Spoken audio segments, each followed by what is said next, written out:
the most important heart failure lab. Is it? I think so.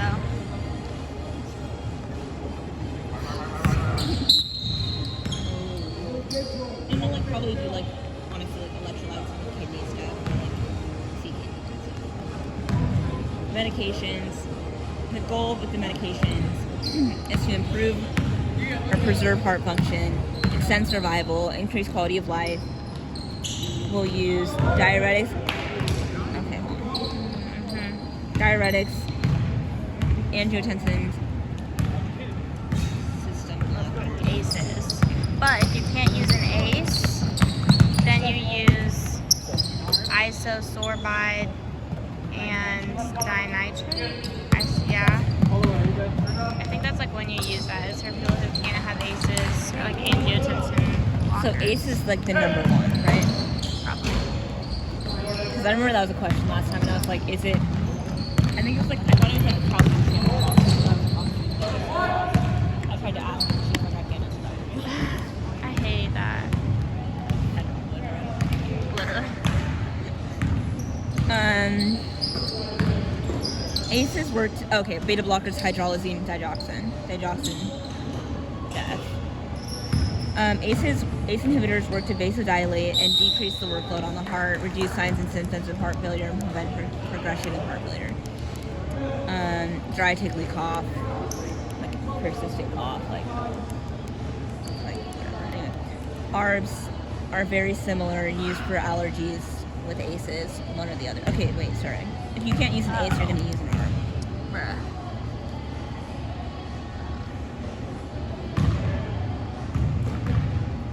Hydralazine isosorbide dinitrate is for when ACEs and ARBs don't work. Bro.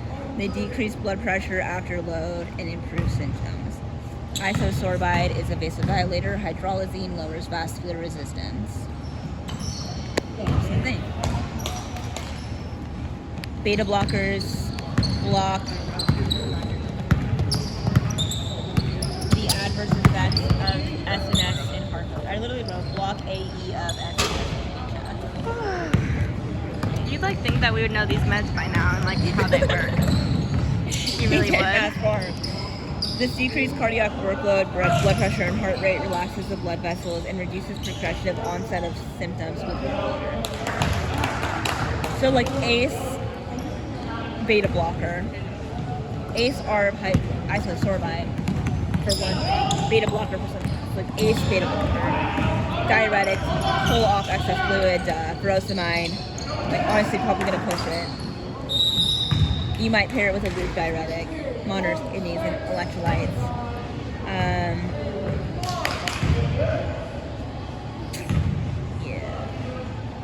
Digitalis digoxin increases the force of heart contraction. Can be toxic though, so careful. It's the potassium if they have hypokalemia. Then you need to watch it. I think it's hypokalemia. You're right. Because they bind to the same receptor, whatever. Visual disturbances, nausea, decreased heart rate.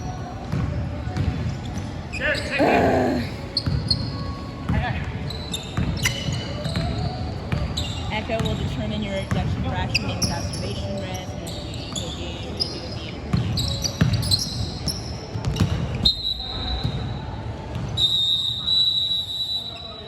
Potential complications, cardiogenic shock with severe heart failure, dysrhythmias, pericardial effusion, PCE.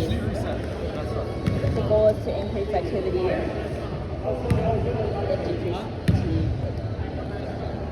Prevent and relieve fluid overload, adhere to clinic care. Nursing interventions.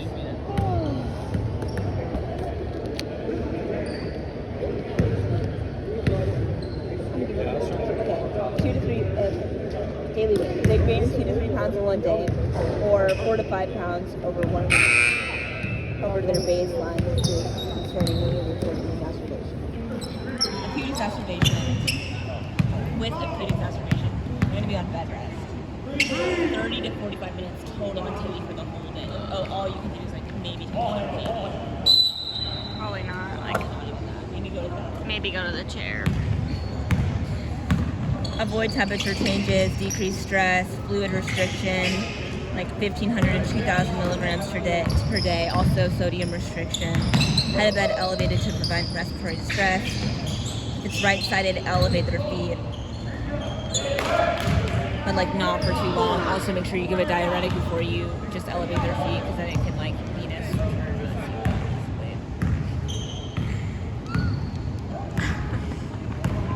Like do this, but don't like make sure that you do this first. Make sure they have a scale. Okay, so like our first intervention is like, okay, they're exasperated. Like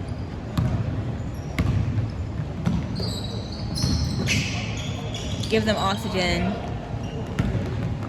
sit them up, monitor like T15, potentially a vital, maybe even mechanical ventilation. Second step, furosemide, sodium and water restriction, eyes and nose, monitor kidney function,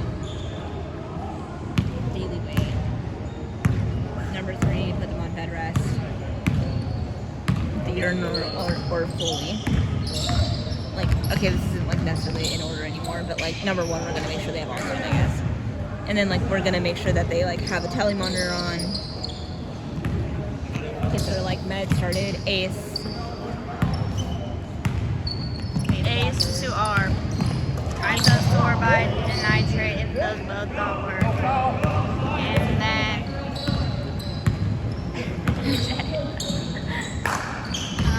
and then after that it's like a calcium channel. No, after that it's a beta blocker, and then a calcium channel blocker, and then digoxin. When do we use a calcium channel blocker? Probably like for everyone. I have no idea. Ugh. Really lost. Is heart failure almost over? Yeah. I'm gonna look at your notes for this part because I'm getting annoyed at mine. They're like very unorganized. Pulmonary edema.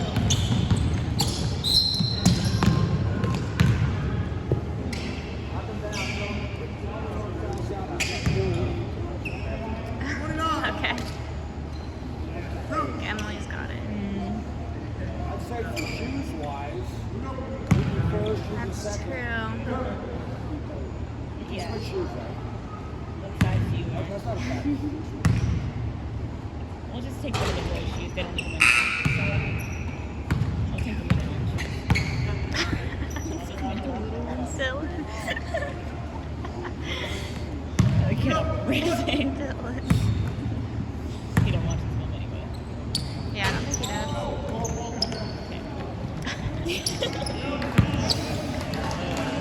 Okay. Pulmonary edema, a complication of left-sided heart failure where the fluid backs up into the alveoli in the lungs. You can see it on a chest x-ray. Clinical manifestations include hypoxia, coarse crackles, shortness of breath, pink tinged frothy sputum, low oxygen.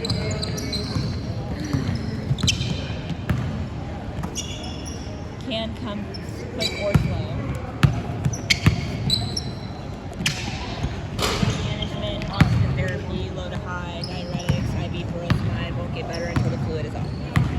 Nursing interventions, head of bed elevated, bed rest, accurate eyes and nose, anxiety, vital signs airway, clear secretions.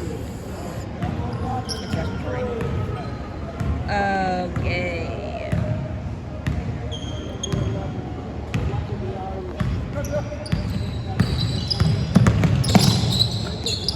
Another complication of heart disease, thromboembolism. Obstruction of a blood vessel caused by a clot, DVT, PE, etc. When someone's clot is manifestation, DVT, lower extremity, venous formed, swelling, tenderness, pain, pulmonary embolism, shortness of breath, hypoxic, tachypnea, meds, anticoagulants, prevention, typos, STDs, nephritis. Song. Like screaming.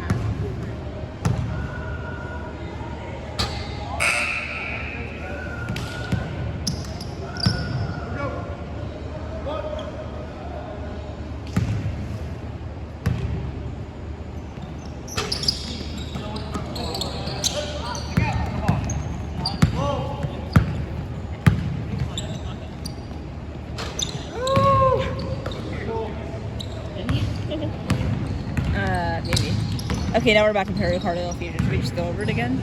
Yeah. I mean, we didn't really, well. We didn't talk about Yeah. pericardial So pericarditis to be pericardial effusion effusion. to cardiac sac. Pericardial effusion is when the pericardial sac usually contains like 20 milliliters of fluid just to like prevent big friction and so there's no pressure after. When more fluid accumulates, this is a pericardial effusion. In advanced heart failure, trauma, cardiac surgeries, etc., when too much fluid is present, that the pressure really decreases the heart's pumping ability. That's called cardiac tamponade. Cardiac tamponade includes clinical manifestations: chest pain, fullness in the chest, reduced cardiac output, hypotension, pericardial friction rub, distant heart sounds, JVD, Beck's triad, pulsus paradoxus. Beck's triad, JVD, muscle heart sounds, hypotension. So much fluid in the pericardial sac, which puts so much pressure on the heart, which means the heart can't really feel. So JVD, like backstab, because the heart's compressed, you can't really feel contract correctly. Hypotension. Go out. Pulsus paradoxus. Patient makes it open. Increased pressure in the chest cavity, which puts even more pressure on the heart, which makes the systolic blood pressure drop really down.